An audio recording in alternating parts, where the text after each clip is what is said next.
राजदूत में आज चर्चा करेंगे किसानों के मुद्दों पर, क्योंकि किसानों का आंदोलन लगातार जारी है। किसान केंद्र सरकार से मांग कर रहे हैं कि इन कानूनों को रद्द कर दिया जाए, लेकिन केंद्र सरकार की तरफ से जरा सा भी झुकाव जो है वो देखने को नहीं मिल रहा है और इसलिए दिल्ली में कई बॉर्डर पर यातायात बाधित है, जिसे लेकर के सुप्रीम कोर्ट में भी मामले पर सुनवाई हुई है। सुप्रीम कोर्ट ने सरकार को कानूनों को होल्ड करने पर विचार करने की सलाह दी है, लेकिन वहीं किसानों ने यह कहा है कि अभी तक कोई नोटिस उन्हें नहीं मिला है। अगर नोटिस मिला तो वकीलों से सलाह लेकर के आगे का फैसला लेंगे। इसके अलावा अगर बात की जाए तो कई लोगों की मौत भी किसान आंदोलन में हो चुकी है, जिसे लेकर के किसानों ने सरकार को नरभक्षी तक कह दिया है। इस मुद्दे पर चर्चा करेंगे, लेकिन उससे पहले ये रिपोर्ट आप देखिए। अन्नदाता संघर्ष पथ पर है, आंदोलन लगातार जारी है। आंदोलन पर सुप्रीम कोर्ट में भी सुनवाई हुई। हालांकि कोई अंतिम फैसला सुप्रीम कोर्ट ने नहीं सुनाया, लेकिन सरकार को कानून होल्ड पर रखने पर विचार करने की सलाह दी है। वहीं सर्वोच्च अदालत ने यह भी कहा है कि वो किसानों का पक्ष जाने बिना कोई निर्णय नहीं लेंगे।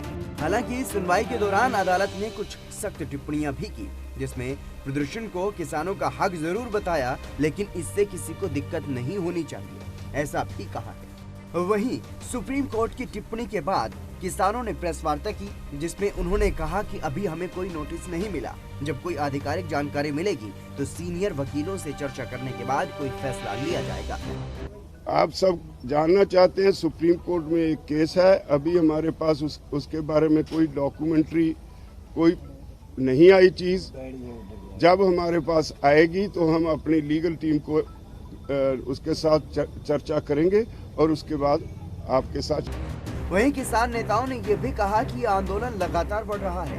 हर राज्य से किसान दिल्ली की तरफ कूच कर रहे हैं। जो यहां नहीं आ सकते या काफी दूर के राज्य के हैं, वहां किसान अपने स्तर पर इन कानूनों का विरोध कर रहे हैं। ये आंदोलन जो है दिन प्रतिदिन और बढ़ रहा है और किसान जो हैं वो लगातार पीछे से, वो यूपी हो, वो राजस्थान हो, वो हरियाणा हो, वो पंजाब हो, उत्तराखंड हो, वो वहाँ से दिल्ली के लिए वो चल रहे हैं और ये मजबूती पकड़ रहा है।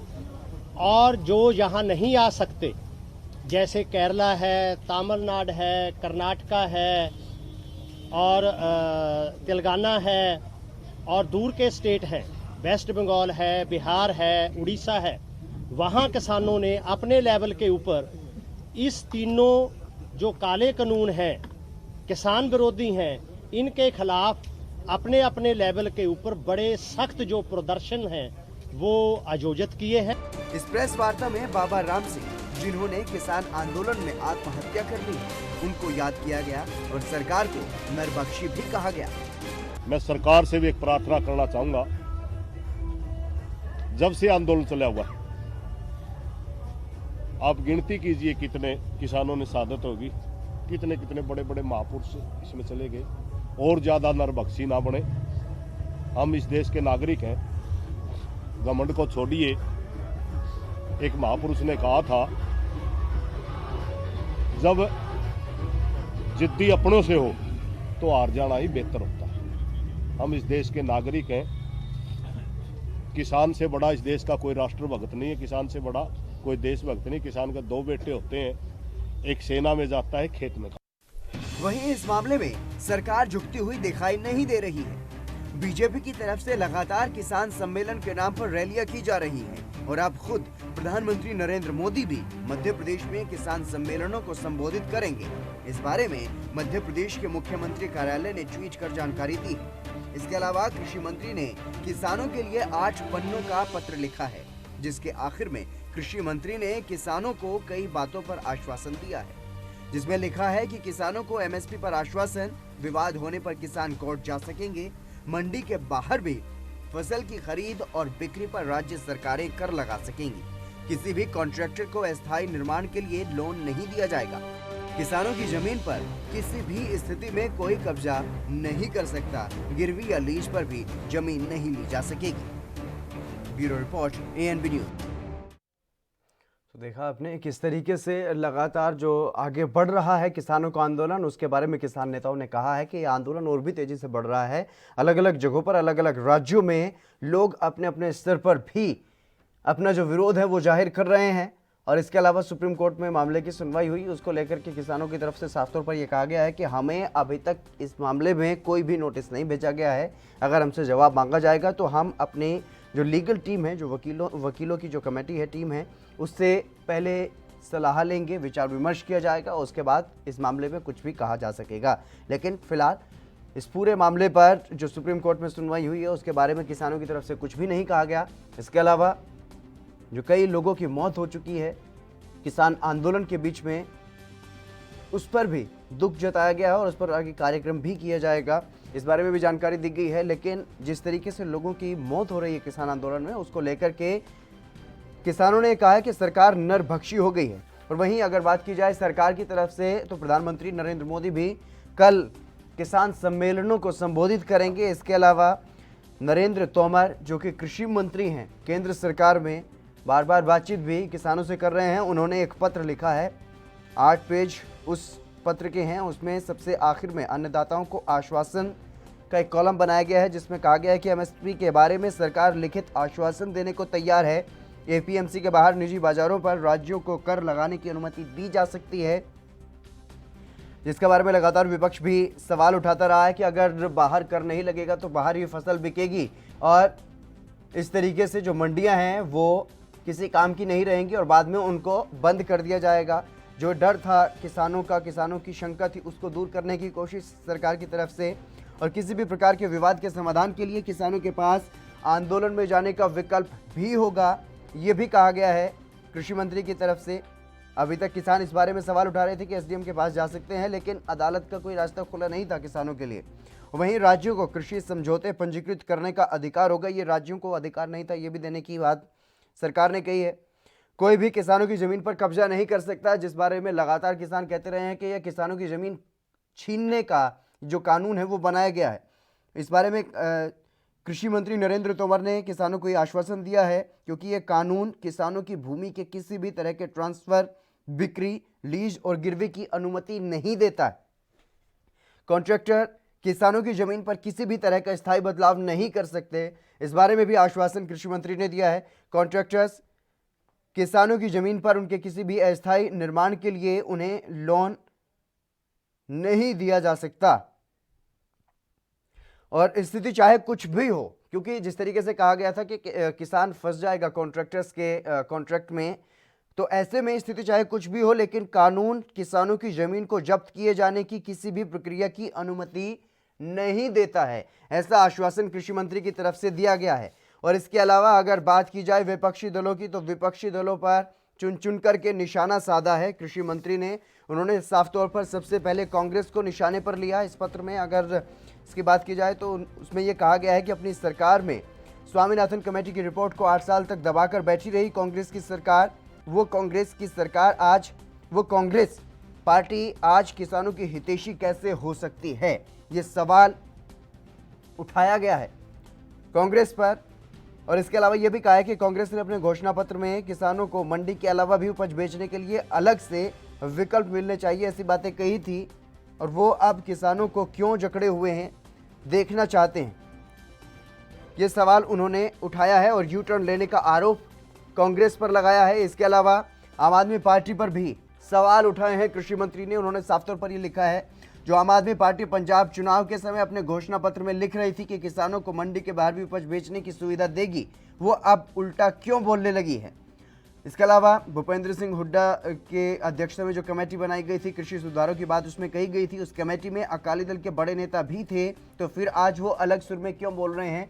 अकाली दल पर निशाना साधा गया है और वो किसान संगठन जो 2-3 महीने पहले तक इन सुधारों का समर्थन कर रहे थे, हमारी सरकार को बधाई दे रहे थे, अब अचानक से प्रदर्शन क्यों करने लगे हैं, ऐसे किसान संगठनों पर भी उन्होंने सवाल उठाए हैं। लेकिन उन किसान संगठनों का जिक्र इसमें नहीं किया गया जो पहले सुधारों का समर्थन कर रहे थे और अब प्रदर्शन कर रहे हैं।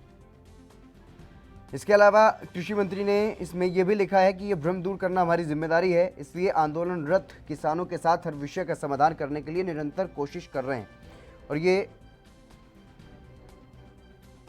एक और अहम बात इस पत्र में लिखी है उन्होंने, जिसमें यह लिखा गया है कि ये लोग एक बार फिर से देश के अन्नदाताओं के पीछे छिपकर अपने राजनीतिक स्वार्थ के लिए हिंसा और अराजकता को प्रत्यक्ष और अप्रत्यक्ष रूप से बल दे रहे हैं, अपने विरोधियों पर निशाना साधा है।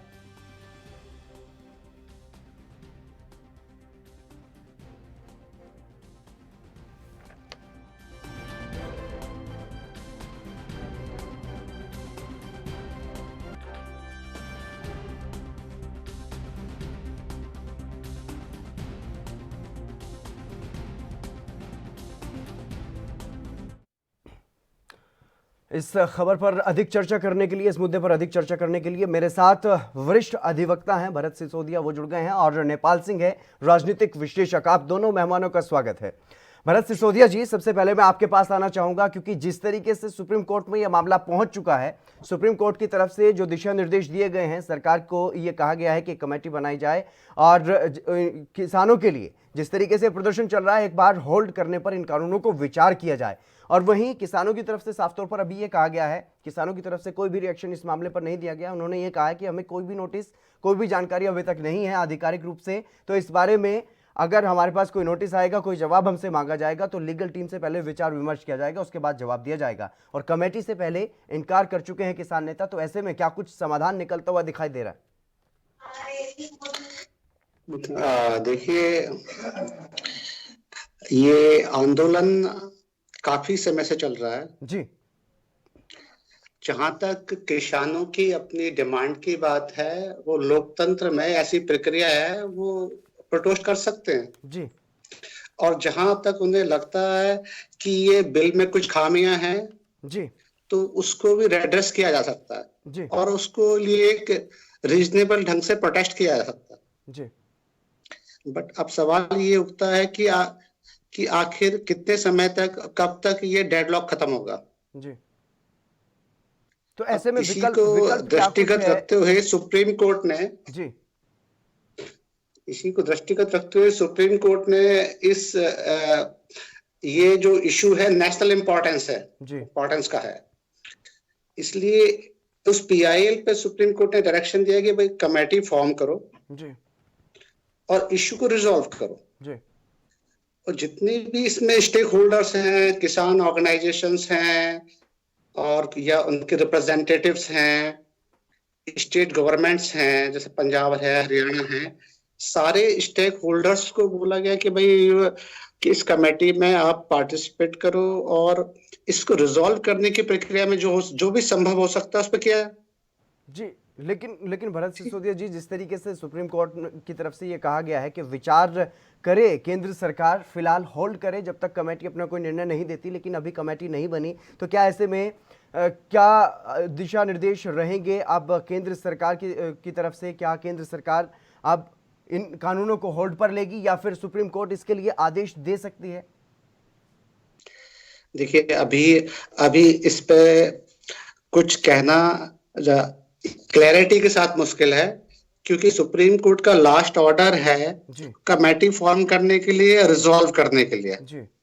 और सारी जो स्टेक होल्डर्स है सबसे जवाब मांगा जाएगा जी। ठीक है, तो उस प्रक्रिया के आने के बाद ही कुछ पिक्चर क्लियर होगी जी। बिल्कुल बिल्कुल। नेपाल सिंह जी को भी चर्चा में लाना चाहूंगा, राजनीतिक विश्लेषक हैं। नेपाल जी, जिस तरीके से मामला सुप्रीम कोर्ट में भी चला गया है, लेकिन उसके बाद लगातार किसान सम्मेलन भारतीय जनता पार्टी की तरफ से किए जा रहे हैं। इसी बीच आज एक पत्र जो है वो जारी किया गया है किसानों के नाम कृषि मंत्री की तरफ से। उसमें साफ तौर पर सभी राजनीतिक दलों पर निशाना साधा गया है, नाम ले करके, और इसके अलावा ये भी कहा गया है कि ये वो लोग हैं जो सन 62 की भाषा बोल रहे हैं। वो सन 62 की भाषा के बारे में आपसे जानना चाहूंगा, क्या कुछ हुआ था उस वक्त और क्या कुछ अब देखने को मिल रहा है? सबसे पहले जो ये आंदोलन शुरू हुआ, ये भ्रम की स्थिति से हुआ जी। क्या हुआ, सरकार ने जब ये अध्यादेश, पहले इसको अध्यादेश के रूप में लेकर जी, सरकार तो कह रही है कि हमने इसके ऊपर बहुत चर्चा करी, लेकिन शायद वो इतनी विजिबल चर्चा नहीं हो पाई जितनी की होनी चाहिए थी लोकतंत्र में, इस पर इतनी बहस नहीं हो पाई, और सरकार ने उसको बजाय लोकसभा की कार्रवाई को या सदन की कार्रवाई को विचार करे हुए उसको अध्यादेश के रूप में दिया। तो बाकी लोगों के मन में भ्रम चला गया कि शायद पता नहीं सरकार ऐसा क्या करने जा रही है कि जो बहुत जल्दी में है जी।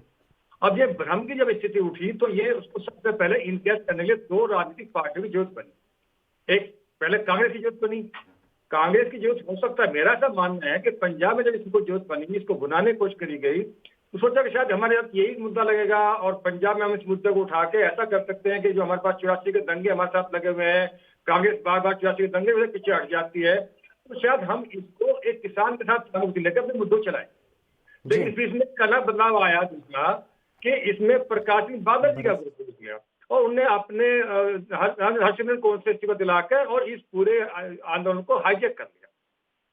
अब ये आंदोलन जो है चला गया, पंजाब का आंदोलन चला गया आपके बादल ग्रुप के पास में। जी जी बिल्कुल बिल्कुल। भरत सिसोदिया जी, आपका बहुत बहुत शुक्रिया हमारे साथ जुड़ने के लिए। लेकिन डॉक्टर नेपाल जी आप बने रहिएगा, आपसे चर्चा करेंगे, लेकिन फिलहाल यहाँ पर वक्त एक छोटे से ब्रेक का।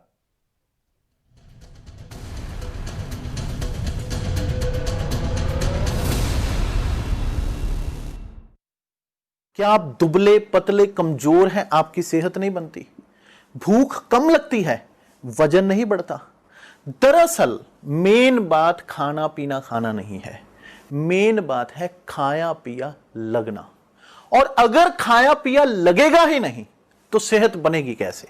इसलिए हमारी संस्था सन्यासी आयुर्वेदा ने एक ऐसी दवा बनाई है जो कि आपके पाचन तंत्र को, आपके लीवर सिस्टम को ठीक करने का काम करती है, ताकि आप जो भी खाएं उसका पूरे का पूरा निचोड़ आपके शरीर को लगे, आपकी भूख बढ़े, खाया पिया सही से लगे, नया खून बने, हड्डियों में जान आए, वजन बढ़े, ताकत बढ़े, चेहरे पर नूर आए और आप मोटे तगड़े खूबसूरत पर्सनैलिटी के मालिक बन जाएं।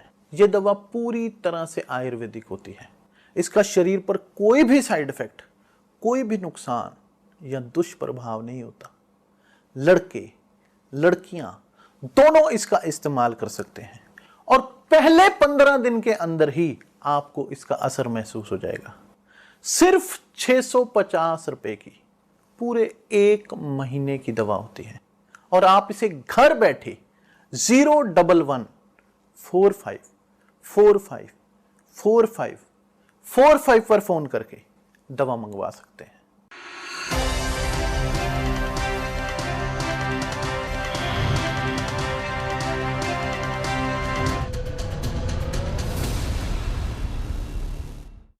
ब्रेक के बाद एक बार फिर से आप सभी का स्वागत है। हम चर्चा कर रहे हैं किसानों के मुद्दे पर और इस मुद्दे पर हमारे साथ लगातार बने हुए हैं डॉक्टर नेपाल, राजनीतिक विश्लेषक हैं। डॉक्टर नेपाल जी, हम चर्चा कर रहे थे सन 62 के माहौल से इस वक्त की जो तुलना की गई है कृषि मंत्री की तरफ से, उसके बारे में आप जानकारी दे रहे थे।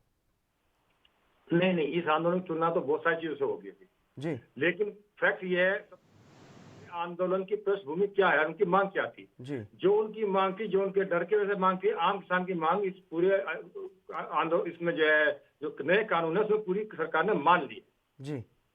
अब इसमें अलग अलग राजनीति कौन आएंगे, कोई इसको आतंकवाद से जोड़ेगा, कोई इसको खालिस्तान से जोड़ेगा, कोई इसको सन 62 से जोड़ेगा, ये राजनीतिक मुद्दा हो गया है। अभी किसान की समस्या नहीं बची है जी। आज तो थोड़ा ये डालने की कोशिश करें, किसान की जो समस्या थी, किसान का डर था कि साहब उसकी जमीन पर कब्जा तो नहीं कर लेगा उद्योगपति, वो सरकार ने क्लेरिफाई कर दिया कि ये एग्रीमेंट फसल के लिए, जमीन के लिए नहीं है जी। उन्होंने कहा कि साहब हमारा एसडीएम सुनेगा नहीं सुनेगा तो हमारे कोर्ट में जा सकते हैं, तो कोर्ट में जा सकते हैं जी। उसने कहा कि हम इसको कॉन्ट्रैक्ट को बीच में तोड़ सकते हैं, नहीं तोड़ सकते, वो कॉन्ट्रैक्ट आप तोड़ सकते हैं। सरकार ने लिखित में भी दे दिया, कोर्ट को भी अवगत करा दिया, अब वो अपने पंपलेट से बांटेगी, अब वो उसको जन जन में फैलाएगी भी। अब भाजपा भी इसमें काउंटर पार्ट करेगी क्योंकि वो भी अपनी रैलियां शुरू करेंगी, जैसे मध्य प्रदेश से शुरू कल प्रधानमंत्री जी कर रहे हैं, कृषि मंत्री के यहाँ पहले बैठक हो चुकी है और अब किसान के जो नेता थे वो भी बंटने लगे हैं। भानु ग्रुप अलग हो गया है, टिकैत ग्रुप कहीं नरम पड़ता आ रहा है, पीएम सिंह जी कहीं ना कहीं नाराज दिखाई दे रहे हैं। तो इस मुद्दे पर अब सिर्फ ये क्लियर हो गया है कि समस्या तो खत्म हो गई, अब राजनीति बच गई है। अब राजनीति में केजरीवाल जी आज सदन में मैं देख रहा था वो बिल्कुल फाड़ रहे हैं। एक मुख्यमंत्री यदि संसद के द्वारा पारित बिलों को, अध्यादेश को या उसके कायदे कानून को फाड़ रहा है, उसका मतलब उसकी लोकतंत्र तो आस्था है नहीं जी। अरे भाई, यदि लोकतंत्र में, ये लोकतंत्र का सबसे पहला तंत्र भीड़ तंत्र नहीं होता है। लोकतंत्र का सबसे पहला चीज ये होता है कि जो चीज लोकसभा में पास हुई उसको हम लोकसभा में पहले इस पर बहस करें। अब आप कहेंगे साहब कि अब ये तो शीतकालीन सत्र भी नहीं बुला रहे हैं, तो शीतकालीन सत्र आज नहीं बुला रहे, उससे पहले सत्र बुलाते हैं जब इसको पास कर रहे थे। अब ये शुद्ध रूप से एक राजनीतिक मुद्दा हो गया। ये किसानों की समस्या नहीं रही है और इसके पीछे भी ज्यादातर वही लोग निकल के आ रहे हैं जिनके अपने व्यक्तिगत हित हैं। बिल्कुल नेपाल जी, ये बात बिल्कुल सही हो सकती है कि जिनके अपने व्यक्तिगत हित होंगे या राजनीतिक स्वार्थ के लिए भी कुछ लोग ऐसा कर रहे होंगे, या फिर अलग अलग जो ताकतें हैं, शरारती तत्व हैं, वो भी अपना यहाँ से हित साधने की कोशिश में जुटे हुए हैं। लेकिन इस बीच अगर सुप्रीम कोर्ट की जो टिप्पणी है उसकी तरफ अगर गौर किया जाए, सुप्रीम कोर्ट की तरफ से विचार करने के लिए कहा गया है केंद्र सरकार से कि इन कानूनों को जब तक कमेटी अपना फैसला नहीं दे देगी, अपना निर्णय नहीं दे देगी, तब तक के लिए अगर होल्ड कर दे तो तब इस मामले में समाधान जो है वो जल्द निकल सकता है। तो क्या इस मामले में केंद्र सरकार भी कहीं अपना अड़ियल रवैया दिखाती हुई दिखाई नहीं दे रही कि इन कानूनों पर ना ही तो होल्ड करने पर बात की जा रही है और ना ही रद्द करने पर? नहीं, केंद्र सरकार का बिल्कुल अड़ियल रवैया नहीं है। मेरा ये मानना है, नेपाल जी, मेरा जो सवाल है वो ये है कि संशोधन के लिए तैयार है सरकार, केंद्र सरकार की तरफ से बार बार ये कहा जा रहा है कि संशोधन के लिए हम तैयार है जी। सरकार, मैं कोई सरकार का प्रवक्ता तो नहीं हूँ, लेकिन मेरा जो जितना अपना राजनीतिक बुद्धि इसमें निकलती है, मैं सोच सकता हूँ उसके बारे में जी। सरकार को इसमें बिल्कुल भी अपने नियमों को वापस नहीं लेना चाहिए। इससे क्या होगा, नहीं तो फिर ये बीज तंत्र में कोई भी व्यक्ति आएगा, चाहे वो न्यायिक है या अन्यायिक है, आएगा और वो कहेगा सब अध्यादेश वापस दे लीजिए। नहीं जी। इसकी प्रक्रिया लोकतंत्र के संविधान के अनुरूप ही होनी चाहिए। यदि इसको वापस सरकार को लेना तो पहले लोकसभा में बहस करें, लोकसभा में यदि बहस में नहीं हो पाता तो उसको वापस देने की प्रक्रिया होनी चाहिए। लेकिन वापस किस लिए लिया जाए? जब इसमें कोई अहित है ही तो उसको वापस क्यों लिया जाए? नहीं, वापस लेने के लिए नहीं, सरकार ने कहा है होल्ड, सुप्रीम कोर्ट ने कहा है, माफ कीजिएगा, सुप्रीम कोर्ट ने कहा है कि होल्ड कर ले। सुप्रीम कोर्ट क्या कह सकती है इसमें? अभी तक कोई अव्यवस्था हुई नहीं, लॉ एंड ऑर्डर की कोई सिचुएशन आई नहीं है। अब इससे कोई ऐसा भी नहीं है जिससे कि ऐसा लगता हो कि कोई लोकतंत्र के या किसी संविधान के किसी चीज का उल्लंघन हुआ हो, ऐसा भी नहीं। सरकार ने अपने प्रदत्त अधिकारों के अंदर ही अपनी सब कार्रवाई की है। सभी कोई असंवैधानिक तरीके से बिल नहीं बनाया गया, कोई असंवैधानिक तरीके से उसका पास नहीं हुआ, तो सुप्रीम कोर्ट इस मूवमेंट पर कुछ नहीं करती। हाँ, सिर्फ एक पीआई में कहा गया था कि साथ इससे बाकी लोगों को भी असुविधा हो रही है, आंदोलन पर बैठे लोगों को, उनको भी कष्ट हो रहा है, सर्दी हो रही है, गर्मी हो रही है, रास्ते बंद हो गए। तो सुप्रीम कोर्ट ने कहा भाई इसका हल बातचीत के बैठकर हल निकालने की कोशिश की जाए। सभी राज्य भी इसमें पार्टी बने, सभी किसान नेता इसमें पार्टी बने। अब इसमें यह समझना किस किसान नेता को पार्टी बनाएंगे? सब तो अपनी अलग अलग है, खाक चौधरी अलग है, किसान के लोग अलग हैं, तो इसमें इतनी जल्दी समाधान निकालना संभव है। दूसरी बात, अब किसान नेता जो सोकाल किसान नेता वहां बैठे हैं वो ये कह रहे हैं कि ये जब तक ये नियम वापिस ही नहीं ले जाएंगे, जो सरकार ने ये तीनों नियम बनाए हैं, अधिनियम बनाए हैं, जब तक वापिस नहीं, जब तक हमारी कोई बात मांग ही नहीं रही। पहले उनकी मांग थी साहब एमएसपी लिख के दे दो, सरकार तैयार होगी। फिर बोला कि साहब एसडीएम को हटा दो, एसडीएम को भी हटा दिया। फिर बोले साहब इसमें कॉन्ट्रैक्ट में हमारी लाई, वो भी हटा दिया। तो अब मांग क्या बची है? यही सवाल है नेपाल जी। नहीं है नेपाल जी, किसान नेता भी यही कह रहे हैं आज क्लियरली लिखना पड़ा इस बात के लिए कि भाई आपने 8 मुद्दों की बात करती, 8 में से आपने सारी मान ली। अब आगे बताइए क्या मांगना है? जी, वही कह रहे हैं किसान नेता कि जब ये जो ज्यादातर प्रावधान जो हैं जिनमें बदलाव हो ही रहा है, तो एक बार के लिए इनको वापस ले लिया जाए और विस्तार से फिर से चर्चा की जाए, किसान नेताओं के साथ, किसान संगठनों के साथ भी इस मसले पर चर्चा की जाए और उसके बाद नया कानून जो है वो लेकर के आया जाए। लेकिन उससे पहले एमएसपी के लिए कानून लेकर के आया जाए, जिसके बारे में सरकार ये कह रही है सिर्फ के लिखित में आश्वासन दे देंगे, लेकिन उसमें कानून या कोई सजा का प्रावधान नहीं बनाएंगे। क्या है कि जो दूसरा बिल बनेगा उस पर दूसरे किसान लोग आंदोलन नहीं करेंगे? और इसमें पहले ये तो बताया जाए कि इसमें ऐसा अव्यावहारिक क्या हुआ, किसान ये तो बताएं कि ये अव्यावहारिक हो गया। जी बिल्कुल। किसान नेता भी मेरे साथ जुड़ गए हैं, नरसिंह जी मेरे साथ जुड़ गए हैं, किसान नेता नरसिंह जी, आपका स्वागत है एनबी न्यूज पर। जी नमस्कार आपके लिए। जी, जिस तरीके से आज कृषि मंत्री ने भी एक पत्र लिखा है, मुझे उम्मीद है कि आपने वो पढ़ लिया होगा। उसमें आश्वासन भी तमाम दिए गए हैं, जो भी मांगे आपकी हैं उनको मानने जाने की बात उसमें कही गई है। लेकिन उसके बावजूद भी किसान आंदोलन लगातार जारी है और किसान अपनी मांगों पर अड़े हैं कि किसानों को रद्द ही किया जाना चाहिए। क्यों संशोधन स्वीकार नहीं है किसानों को? देखिए हितेंद्र जी, सरकार और सरकार के मंत्रीगण कई दौर की वार्ता करके इस बिल को समझाने की कोशिश ही करते रहे हैं और आज भी आपके चैनल से मुझको ज्ञात हो रहा है कि माननीय कृषि मंत्री महोदय ने निवेदन किया है, विनम्र निवेदन किया है कि आप अपनी आंदोलन को वापस कर लीजिए और ये कृषि बिल आपके हित में है और इस पर हम आपको समझाने के लिए तैयार हैं। तो वो संशोधन के लिए भी कह ही रहे हैं, संशोधन भी नहीं करना चाहते। वो इस बिल की खूबियां गिनाते हैं जब उनके पास प्रतिनिधिमंडल पहुंचता है या बातचीत करने के लिए किसान समूह पहुंचते हैं, तो इसकी खूबियां गिनाते हैं। वो इनको रिप्रेजेंटेट करके दिखाते हैं, प्रदर्शित करते हैं इसको, आकर्षण को क्या क्या इसकी खूबियां हैं। जो किसानों की मांग है, किसानों का जो दर्द है, उसको वो सुनने के लिए तैयार ही नहीं है। तो नरसिंह जी, इधर तो साफ तौर पर किसान तो यही कह रहे हैं ना कि तीनों के तीनों कानून रद्द कर दिए जाएं, लेकिन इस पर तो मसला जो है वो सुलझता हुआ दिखाई नहीं दे रहा है। तो संशोधन पर आ जाइए, कहां पर आपको क्या दर्द है, क्या परेशानी है, वो बताते हैं। जो भी बातें रखी गई हैं उनको मान रही है सरकार। सबसे बड़ी पीड़ा एमएसपी की है, जो न्यूनतम समर्थन मूल्य है, उसको नंबर 1 पर रखना था ना इनको कानून में, कि शुरुआत में हम ये गारंटी देते हैं कि न्यूनतम समर्थन मूल्य जारी रहेगा।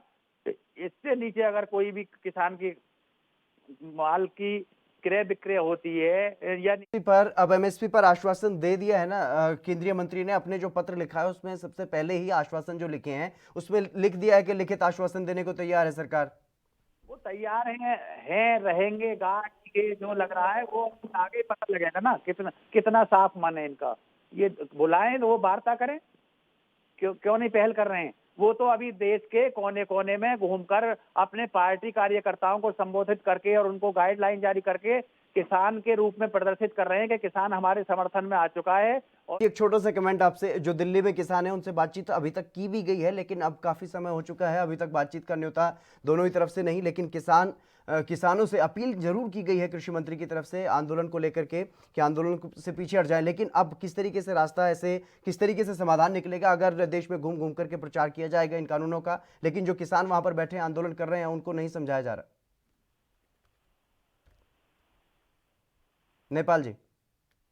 नहीं, देखिए, किसानों से पहले कई दौर में वार्ता हुई जी, किसान प्रतिनिधि वहां पर गए और शुरुआत में किसानों ने यही मांग रखी थी। शुरुआत में किसानों की मांग ये नहीं थी कि इनका कानून को वापस लिया जाए। जी, जब ये बात मानी तो तब ये निकल के आया कि नहीं साहब, इन कानूनों को वापस लिया जाए। जी, तब ये मुद्दा क्लियरिटी के साथ है। उससे पहले क्लियरिटी के साथ बिल्कुल बिल्कुल नेपाल जी, तमाम बातचीत करने के लिए, तमाम अहम जानकारी देने के लिए बहुत बहुत शुक्रिया आपका। नरसिंह जी, आपका भी बहुत बहुत शुक्रिया मेरे साथ इस चर्चा में जुड़ने के लिए। लेकिन जिस तरीके से जो किसानों का जो आंदोलन है उसको लेकर के अब राजनीति जो है वो तेज हो गई है, और कृषि मंत्री ने अपने पत्र में साफ तौर पर यह लिखा है कि राजनीतिक लोग अपनी राजनीति, अपने स्वार्थ को साधने के लिए अब इसका इस्तेमाल कर रहे हैं। जो मांगे किसानों की थी वो मान ली गई हैं, लेकिन अब किसान भी भटक रहे हैं अपने मुद्दों को लेकर के। फिलहाल इस खास कार्यक्रम में बस इतना ही। आप देखते रहिए ENB न्यूज़।